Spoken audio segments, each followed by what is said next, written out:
Hey church, it's Dom here. As you know, each day in the week we have been sending out content via social media and email in order to encourage you and connect with you during this season. On Thursdays, we will be sending out testimonies sent in by people in our community. This is an opportunity for us to hear how God has been at work in the lives of people in this church, even during this unique season.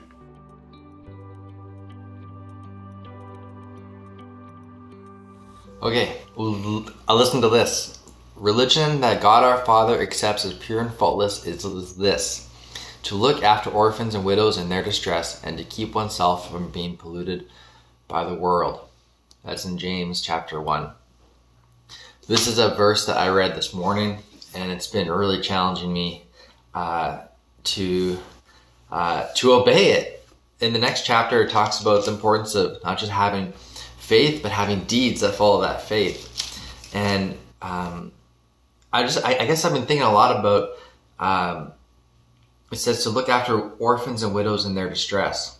And I think there are a lot of widows around us right now, people who are older, who don't have any support. I've just been asking God, what does that look like for us? What does that look like for us to look after widows in their distress?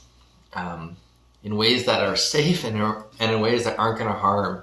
But I think that now is a time when the older people in our community are really at risk, and how we as a church respond to that is going to make a big difference.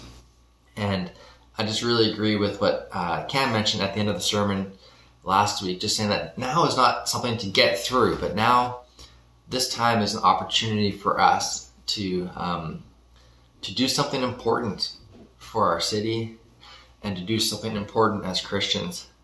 The second part of that verse is to keep oneself from being polluted by the world. And that's been a challenge for me, and maybe for you too.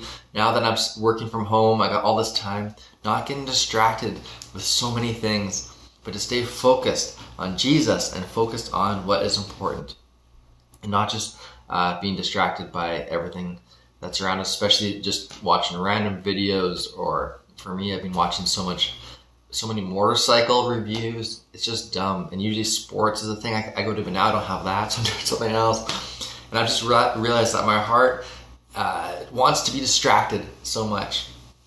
And I've been just thinking that I want this time, during this time of the virus and more time at home, to be a time when I'm pressing into Jesus, and loving him more, and experiencing his love more.